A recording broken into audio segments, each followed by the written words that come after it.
Welcome to This Explainer. Today, we are diving straight into a 2,000-year-old Stoic secret that can literally make you quietly powerful and irresistible in absolutely any room you walk into. And the best part? It only takes 6 simple words. Now, I want to be clear right up front. There is a huge, profound difference between some cheap psychological manipulation tactic and a genuine, ancient philosophy that fundamentally shifts the energy you carry.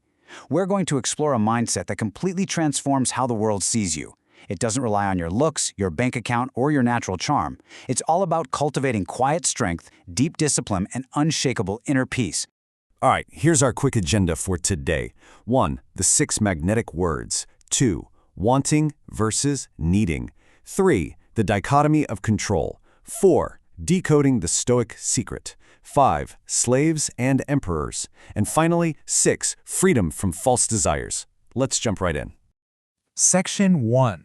The 6 magnetic words. The core phrase.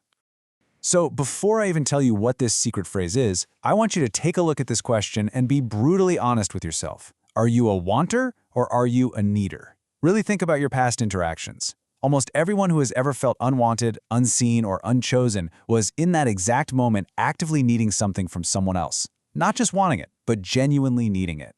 It's a pretty uncomfortable truth to swallow, I know, but acknowledging it is your very first step toward reclaiming your personal power. Okay, here they are. I choose you, I need nothing. Wow. Just hearing those 6 ancient words kind of shifts something inside you, doesn't it? When you truly internalize this phrase, your energy instantly goes from desperate to incredibly magnetic. Imagine just saying this to yourself right before a high-stakes first date, a stressful job interview, or a really tough conversation. Something in your gut just immediately settles.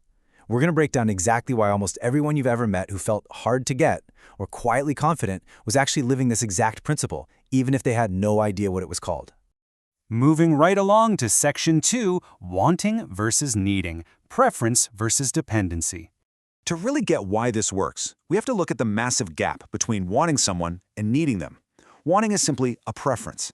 Needing, on the other hand, is a heavy, suffocating dependency that radiates out of you and practically pushes people away. Think about it. Dependency is like the heat radiating off a blacktop road in the middle of summer. People can feel it before they can even put a name to it. You know exactly what I mean. Think about that coworker who flatters the boss way too much, or a date who instantly agrees with every single thing you say and laughs entirely too hard at your jokes. You don't feel attracted to that, right? You just feel this mild, awkward discomfort and an immediate urge to take a step back. The harsh reality is that neediness is wildly unattractive because it signals to the world that you're an incomplete person. Subconsciously, when you hand someone else the keys to your peace of mind, it doesn't feel like an honor to them, it feels like a massive burden. The Stoics actually understood this centuries before modern psychology ever coined the phrase anxious attachment. When you convince yourself that you absolutely need another person's attention just to feel okay, you're giving away your power. And nobody wants that burden. People want to be chosen by someone who is already totally whole on their own. Which brings us to Section 3, the dichotomy of control, Epictetus's principle. The legendary Stoic philosopher Epictetus actually opened his famous handbook, the Enchiridion, with this exact concept. It's the realization that trying to control someone else's affection is literally like trying to throw a rope around smoke. It just doesn't work. Our judgments, our desires, our daily efforts, those are entirely within our control. But everyone else's judgments, their reactions, their choices, whether they text you back, whether they stay in your life, whether they even see your worth, all of that is 100% outside of your control. Trying to force those things through people-pleasing or sending anxious double texts is just wasted energy. You simply cannot grip what isn't yours to grip. But here is what's truly liberating about this whole concept. The second you realize their affection isn't yours to control, your inner peace completely stops depending on it. And paradoxically, that creates this beautiful, grounded calm that people are insanely attracted to. If someone's affection is outside your control, you are suddenly totally free to want it genuinely, fully, and without an ounce of desperation. The anxiety just drains right out of you. You stop checking your phone every 90 seconds. And let me tell you, that calm, centered energy is an absolute game changer. Let's dig even deeper in Section 4, decoding the Stoic secret, breaking it down. Take a close look at how this mantra breaks apart. Notice how the first half asserts this amazing, abundant life, while the second half completely lets go of the anxious need for validation. I choose you is an active, deliberate move. It tells the other person, hey, I have options, I have a great sense of self, and I'm picking you. Then, I need nothing is the ultimate release. It's you openly acknowledging that their reaction, their heart, and their ultimate choice were never yours to dictate in the first place. It is the ultimate contrast of abundance versus scarcity, and I absolutely love this comparison.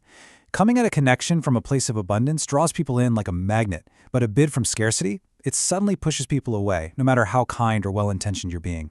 When you offer your presence as a genuine choice, expecting absolutely nothing forced in return, it hits completely differently than a transactional plea begging to be loved back. I choose you sends a crystal clear message. I see you, and I am here by my own decision, not out of desperation. By truly living I need nothing, you unlock what the Stoics called apatheia. Now, do not confuse this with our modern word apathy. It definitely doesn't mean you're some cold, emotionally unavailable robot. It means you still care, you still feel things incredibly deeply, but you absolutely will not shatter into a million pieces if they decide to walk away. If a connection ends, yeah, you're going to grieve. Stoicism doesn't ask you to pretend you don't have feelings, but you won't lose your identity or spiral into a pit of unworthiness just because one single person made a different choice. You are finally free from being controlled by the feeling. Let's look at some incredible historical proof in Section 5, Slaves and Emperors, Living the Philosophy. To prove this isn't just nice theory, look at Epictetus. He realized that mastering the only kingdom nobody could ever steal, his own mind, was the true secret to liberation. The guy was literally born into slavery in the 1st century. He owned absolutely nothing, not even his own physical body. But he figured out that while people might control his physical situation, they could never, ever control his judgments or his character unless he handed them over. He built absolute freedom inside his own mind long before his external reality ever caught up. And then, hundreds of years later, we have the Emperor Marcus Aurelius writing this exact same sentiment in his private journal. He recognized that relying on the fickle opinions of the public was a total fool's errand. Think about this. Here was the single most powerful man in the ancient world. He was navigating devastating wars, plagues, political backstabbing. Literally everyone he met had an angle and wanted something from him. But in his private writings, he constantly reminded himself that external praise and blame are just meaningless, fleeting noises. The extreme irony here is just incredible.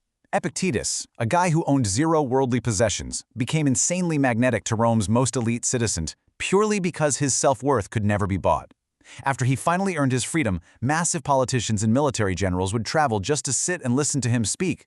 They were desperate for his wisdom because his confidence wasn't tethered to their approval. He didn't chase their validation, and because he didn't need them to like him, his presence was incredibly authentic and deeply attractive to the most powerful people alive.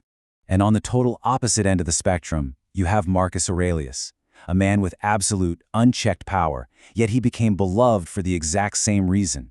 He never performed for the approval of the crowd. He knew that wasting even a second caring about what other people thought stole time away from mastering his own mind. Because he refused to perform for the Senate or pander to the army, his presence was commanding, trustworthy, and completely magnetic. History proves this pattern time and time again. We are naturally drawn to people who have already approved of themselves, not the ones begging us for validation. Which perfectly sets up our final section, Section 6, Freedom from False Desires, Seneca's Wisdom. Another absolute giant of Stoicism, Seneca, warned that placing the impossible burden of your emotional survival onto someone else is a false desire, and it is hands down the fastest way to kill attraction. He understood human psychology on such a deep level. He said there are natural desires, things like basic health and loyal friendships, which are totally reasonable to want.